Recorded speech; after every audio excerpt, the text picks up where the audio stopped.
Hey everyone, Mind and Matter here. When we talk about Jesus Christ, the conversation often begins and ends with the Bible.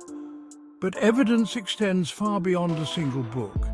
There are whispers of his existence in historical records. Accounts from historians, governors, even skeptics mention this man from Nazareth. Let's see what light they shed on his life and early Christianity.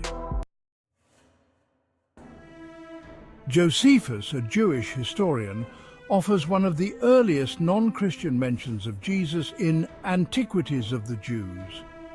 In the Testimonium Flavianum, Josephus describes Jesus as a wise man, known for his virtue and teachings. The authenticity of this passage is debated, with some scholars suggesting it may have been edited by Christian scribes. Next we turn to Tacitus. Tacitus, a Roman historian, wrote about the execution of Jesus, referred to as Chrestus, under Pontius Pilate during Emperor Tiberius's reign in the Annals. Tacitus notes the growing number of Jesus' followers, called Christians, and how they were perceived by Roman society. Suetonius, a Roman historian, briefly mentions early Christians in Rome during Emperor Claudius's reign, referring to a figure named Chrestus, possibly Christ. The mention is significant as it indicates that the movement started by Jesus had spread to Rome and was noticed by Roman leaders. The reference to Chrestus is debated, with some believing it refers to Christ and others suggesting it might be a different figure, making the connection to Jesus uncertain. Pliny the Younger, a Roman governor, wrote to Emperor Trajan about handling the growing number of Christians, describing their worship of Christ and their commitment to living virtuous lives. Pliny offered Christians multiple chances to renounce their faith, executing those who refused 3 times. Thallus, a first-century historian, is known through references made by later historians since his original works are lost. He reportedly mentioned an unusual darkness at noon during the crucifixion of Jesus, which aligns with the biblical account. This reference offers evidence that the events of Jesus' crucifixion were noted outside of Christian writings. Phlegon, an ancient historian, mentioned an unusual darkness during Jesus' crucifixion in his work Chronicles, similar to Thallus' account. Both historians' mentions highlight the crucifixion as a significant event, with the darkness occurring during the day. However, neither directly mentions Jesus, and their works are known primarily through later references, with some details being speculative. Mara Bar Serapion, in a letter to his son, refers to a wise king and teacher killed by the Jews, possibly alluding to Jesus. He compares this figure's teachings to those of philosophers like Socrates and Pythagoras, noting the lasting impact despite his tragic fate. While many believe the wise king refers to Jesus, the reference could also be general or symbolic, making it uncertain. Justin Martyr, an early Christian apologist, frequently mentions Jesus in his writings, particularly in First Apology.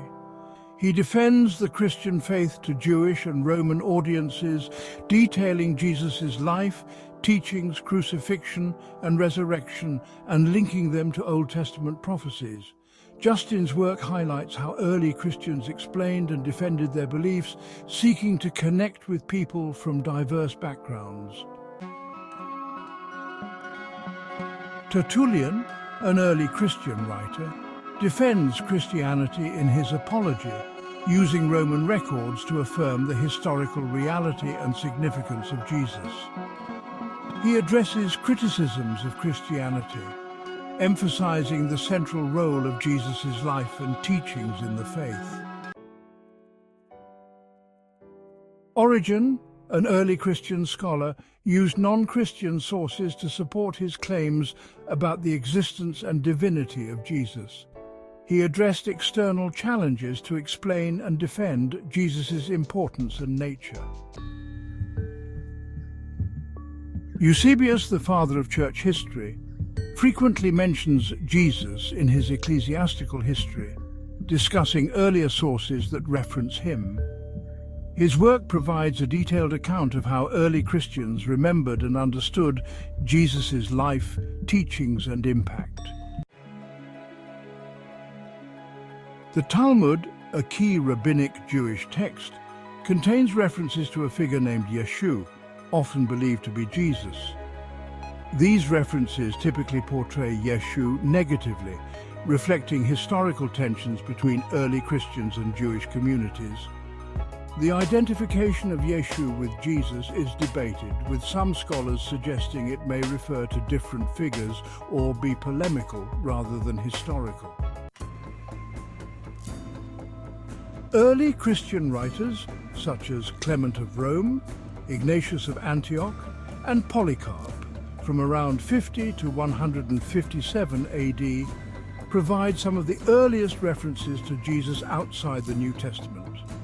Their writings include details about Jesus' life, teachings, miracles, death, and resurrection, aimed at encouraging and instructing early Christian communities.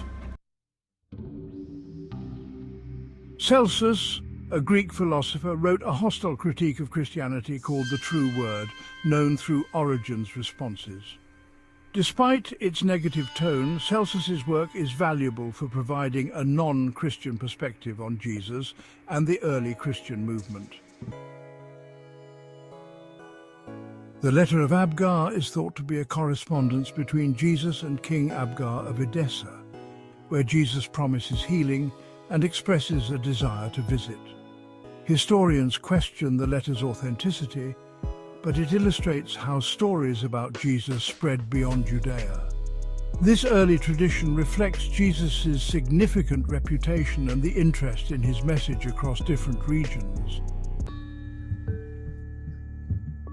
Lucian of Samosata, a Greek satirist, mentions Jesus indirectly in the passing of Peregrinus. Criticizing early Christians, he describes them as followers of a crucified sage who endured hardships for their faith. Lucian's mocking references confirm that Jesus was known outside Christian circles and had a significant impact. Seeking evidence isn't about proving or disproving faith. It's about understanding a man whose teachings resonate with billions today. These historical accounts remind us that the story of Jesus is vast and full of mysteries. Delve deeper, ask questions, and draw your own conclusions. Thank you for watching. Keep exploring. Don't forget to like, subscribe, and share this video.